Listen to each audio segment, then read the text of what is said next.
Hi guys. Yeah, there's a bit of wind. Let me just close the windows.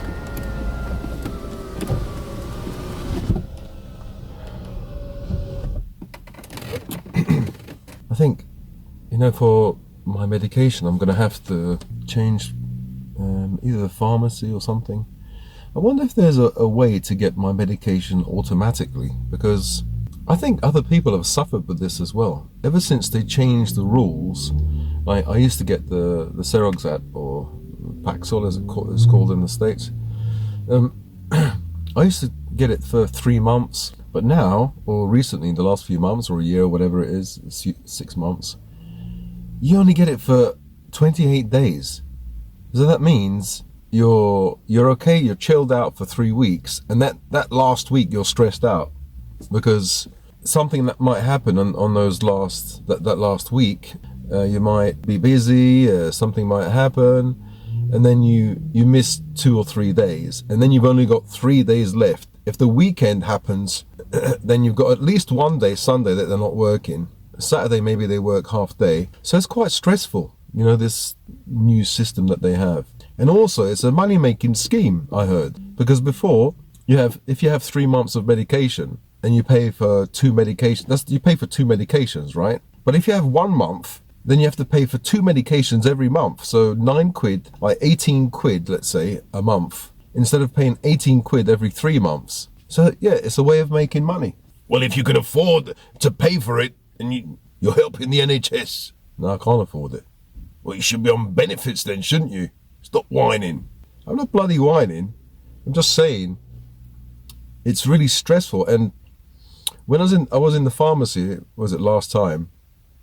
There was a lady I sat down next to. I was waiting for my medication, and I got talking to her, and she's also been on like antidepressants for 10 years, and she said since this new system arrived, she's been really stressed out because, as I said, for 3 weeks you've got you're okay, but then that last week you're stressed out.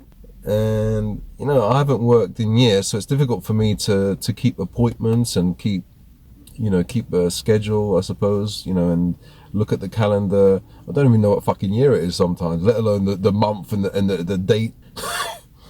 Yeah, but I should.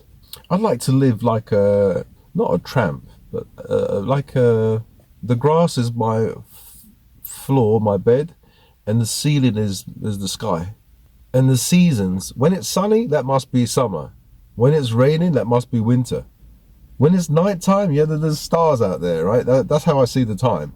When the sun's up right above me, it must be 12 o'clock. I'd like to live like that, Well, anyway, I had a strange experience today. I went to the pharmacy, as usual. I've run out of medication, and they said, like 2 days ago, they said it will be in today. So I went there, and the bloody pharmacy's closed. Like my worst nightmare.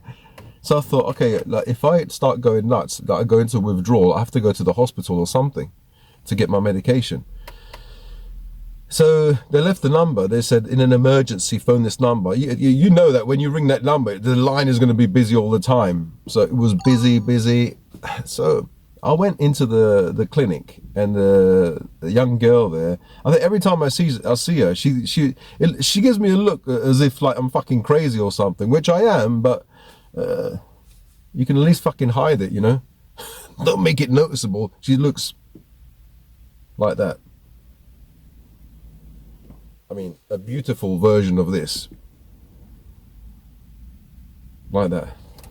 Fucking hell. She doesn't look like she's happy in her job, and you ask her some complex questions, like that's it, she gets like messed up. She doesn't, it just fucks her up, and she starts, she must be busy, I suppose, on that bloody typewriter and stuff. Sorry, on a computer, on a keyboard. But anyway, she told me what I can do, and I said, oh, okay. As I walked away, So basically, I have to go and get my medication in another pharmacy. But I was thinking, so I said to her, what if the other pharmacy doesn't have stock of the medication, and then I come back here, but you've stopped the prescription for this clinic, and this clinic opens and this has the medication. Well, I can't help you there. Fucking hell. And I said to her, look, I don't want to go into withdrawal. I said, well, what happens if I come back and it's too late and I can't get a prescription here in this clinic? Would I have to go to hospital? That's something that you would have to decide for yourself.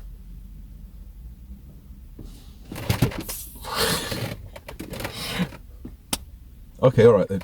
Thank you. Thanks for nothing. So I left, right? And I tried this number again that was written on the notice, nothing. The line was engaged.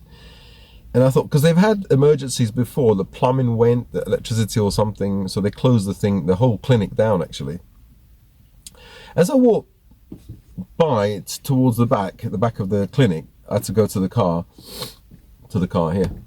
I saw 2 or 3 people huddled up, and I think one of them was one of the pharmacy people, people who work, the workers, yeah, a blonde lady. So I thought, let me go up to her and say and ask her when it's going to be open. So as I went up to her, as I was driving by, I saw these people huddled up, 3 people talking to each other, and in my mind I just had a thought. I said, I wonder if someone's had a heart attack. Okay, so coming back to me going up to them, I said,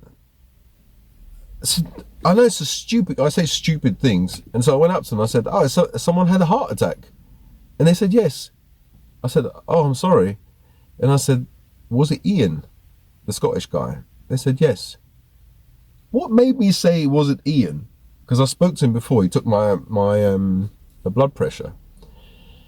And I said, don't worry, he'll be okay. I'll pray for him now that I go home. And they all, I gave them a hug, both the ladies, and I went away. And I thought, fuck me. I know it was a guess. I didn't know anyone had a heart attack, but why would I fucking say it? Has anyone had a heart attack? And then I said, was it Ian? 2 things. I knew it was a heart attack, and I knew it was Ian, that bloke. And there's other blokes working there. How could I know? Obviously, I didn't know. Those are just guesses. But how could I guess? I mean, yeah, it's logically it can happen. But some people say that I've got some psychic ability.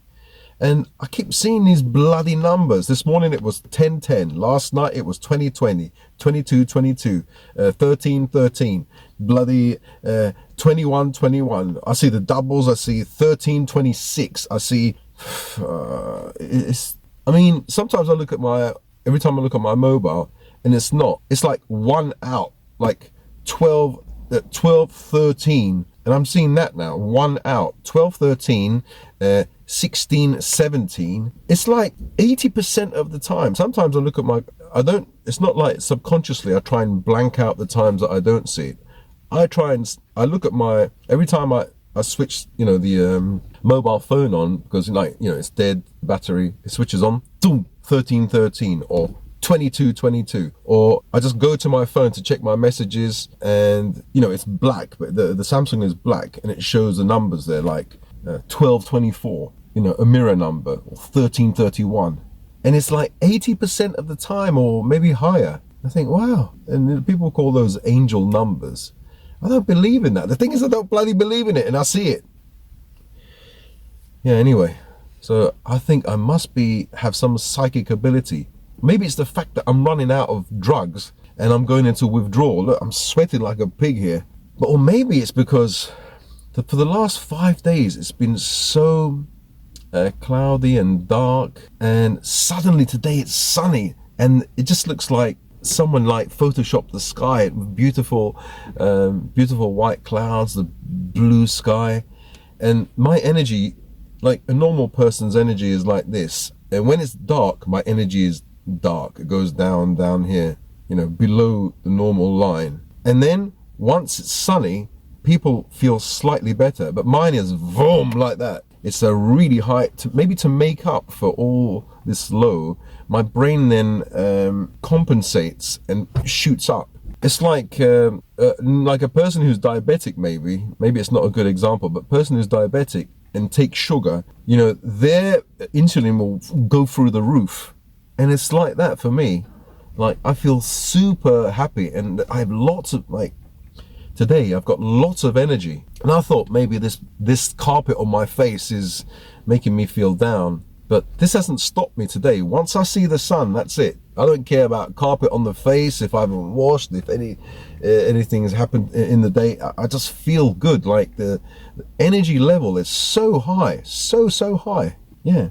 So maybe that energy in my brain touches some psychic areas, some areas of the brain that, I don't know, are really sensitive, you know. And I was sensitive to maybe those lazy ladies that are out there, and I picked up their thoughts, maybe, or it wasn't even it just came like the thoughts, feelings, I don't know, a kind of mishmash of things.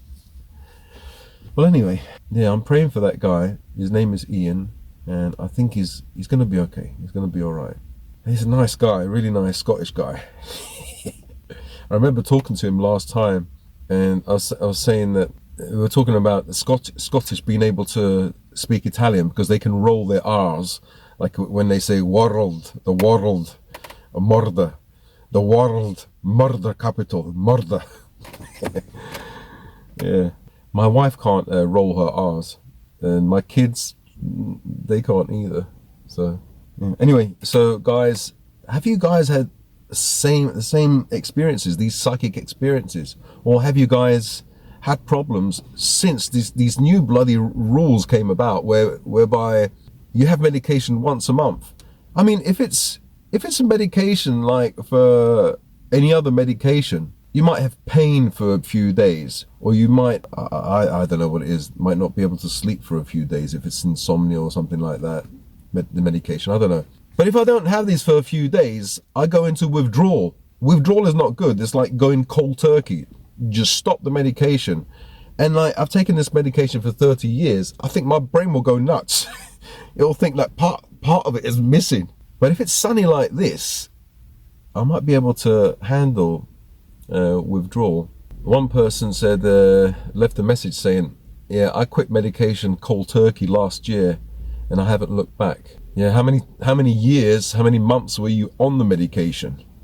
I mean, going cold turkey, I need to be on my own, I reckon. I need to not be around people that piss me off and not be around stresses, because those stresses will be magnified. So I don't know. Yeah, I'm thinking about, I was going to say withdrawing. I'm withdrawing the medication, yeah. I'm thinking about coming off the medication and tapering off. Maybe going onto a liquid version of Seroxat, of Paxil, and reducing by 1 milligram a month. That's not so bad. You know, that's a slow taper. It should be something like 10% every month. I'm on 5 milligrams. So if I go down by 1 milligram, so was that 20%? Yeah, that's a bit high, but it's only 1 milligram. Anyway, I'll see. Thanks guys for listening. It's a strange day today. I'm still waiting to get my medication. Within an hour I'll go there and see if it's been sent through. If it hasn't been sent through, I'm going to have to go and badger those people at the clinic, because there's only 1 pack left. Yeah, I went to the pharmacy and they told me there's only 1 pack left, this new pharmacy. I have to make sure I get that 1 pack. If I don't, then I'm going to have to go back there to the clinic, the original clinic, and ask them to do, if the pharmacy is open at that clinic, ask them to do another prescription. Anyway, I'm rushing around trying to get these drugs like a bloody drug addict that I am. I mean, the SSRIs are not addictive. They are fucking addictive. They're not physically addictive. I don't understand why people say, they're not physically addictive. They're mentally addictive. If you don't take it, you start getting physical problems like palpitations, dry mouth, feelings like you can't breathe, confusion, physically addictive. They are physically addictive. Your brain is part of your body. It's not as if you cut your head off and say, oh, they're not physically addictive. Your brain controls your body, and they are addictive. You do get physical sensations, you know. People that say they're not physically addictive, well, heroin is physically addictive. But I saw on one years ago, there was a graph that showed the drugs that have the worst withdrawal symptoms, or legally, in the case of SSRIs, you can't say withdrawal because they're not addictive. They're not addictive. Discontinuation syndrome, right? Number 2 was Paxil. Number 4 was heroin. You would have thought, oh, heroin is like I'm not saying it's not. It's very hard to come off, yeah. But how can Paxil be number 2? I don't know if crack cocaine maybe was number 1. I don't know what number 1 was. And heroin be number 4 in terms of difficulty to come off, you know, withdrawal symptoms or discontinuation syndrome. Yes, it is hard, and it does affect your body. Anyway, guys, let me know if you've had the same problems with these bloody new rules. I wonder if the sun creates these psychic abilities, or if it's the withdrawal or combination of the two. I just hope the guy's okay. I don't care about my bloody psychic or whatever stuff. I pray that he's okay. I just visualize that he's okay. That smiling Scots face. He's a nice guy.